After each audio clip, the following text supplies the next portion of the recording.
When we're thinking about suicide, there are a lot of warning signs to consider. Some of the key ones for adolescents include things like isolation, things like not having connections in the building, but also we want to think about them as a person. Is this someone who tends to be impulsive? Is this someone who tends to be overly emotional? Is this someone that when they go home, we're concerned that they could have access to means in our home? So if we might know their family and the community and know that there are firearms at home or things along those lines, our risk level immediately jumps up and we need to be concerned.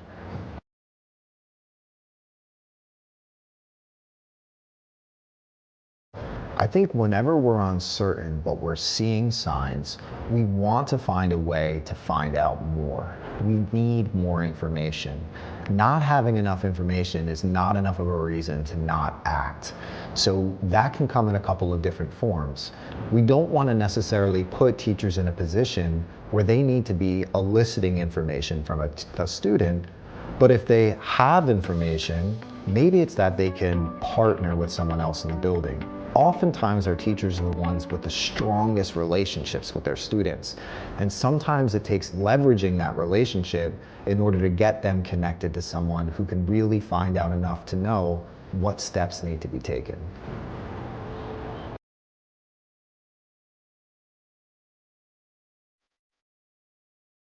If you have a student in your classroom who seems depressed, but you're not exactly sure where they're at, you're not super sure if they're thinking about suicide, you want to keep an eye out for warning signs, right? So all the things that you might look for in someone that is trending towards suicide.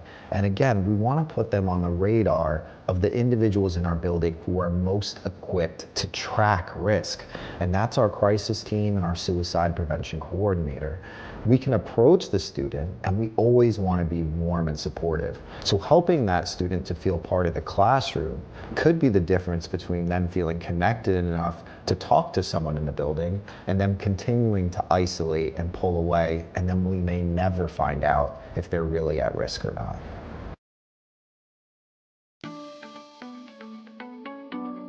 So in general, when we see a student in distress or when we're really concerned, it can be easy to feel like we might be overreacting, and we might second guess ourselves and really start to wonder, is this as scary as I think it is? Is this as risky as I think it is? And I think in those situations, it's important to manage our emotions, but we ultimately have to think, what is the risk of doing something versus the risk of doing nothing? In most situations, taking action is not going to have a negative impact, but the absence of action can be the difference between living and dying for these students.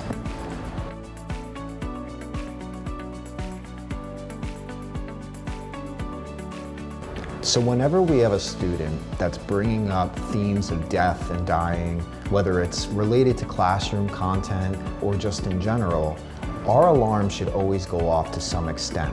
There's a reason a student is stuck on this content, and there could be a lot of different reasons behind it, but noticing with as much specificity as we can, what is sticking out to them?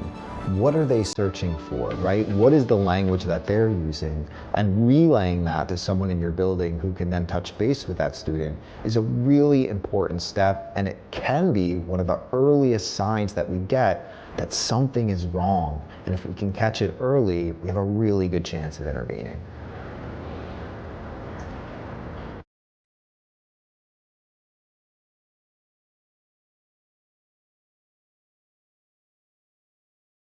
So if a student has left your room, they're visibly upset, and they now have some kind of instrument with them that they can hurt themselves, scissors, a paperclip, a sharp object, we need immediate supervision.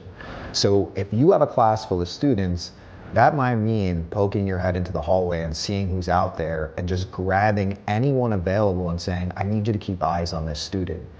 Then we're gonna follow building safety protocols, right? We're gonna contact security, or we're gonna contact a counselor who can then have eyes on that student and make sure we know where they're going. Ultimately, if you can't get in touch with anyone and you're stuck in between, you're gonna have to make a tough decision.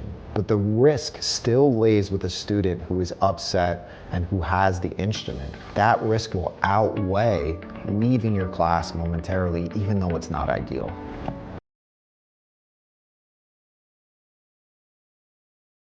If you see marks on a student and you're suspecting it could be self-harm, but you're not exactly sure, it's really important that you let someone in the building know.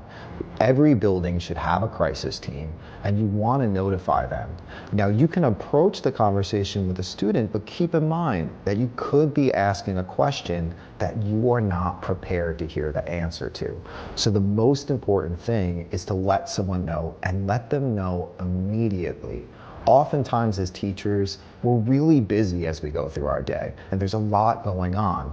But if letting someone know doesn't happen until the end of the school day, well, now we have a lot more risk on our hands. So as soon as we notice it, we want to let a member of the crisis team know, and if we can, maybe hand the student off to that person.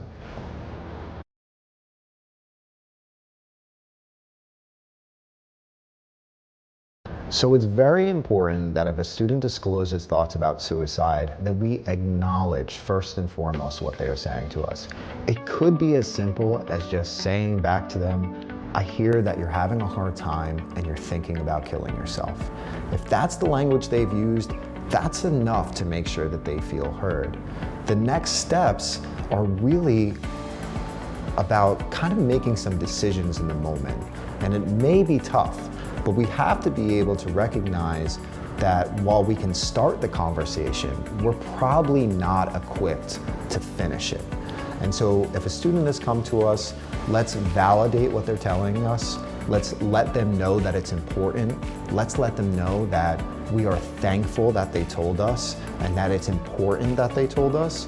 And then let's communicate to them that it's so important that we actually need to tell others, that we need others to get involved too, and that they're not alone and people can help.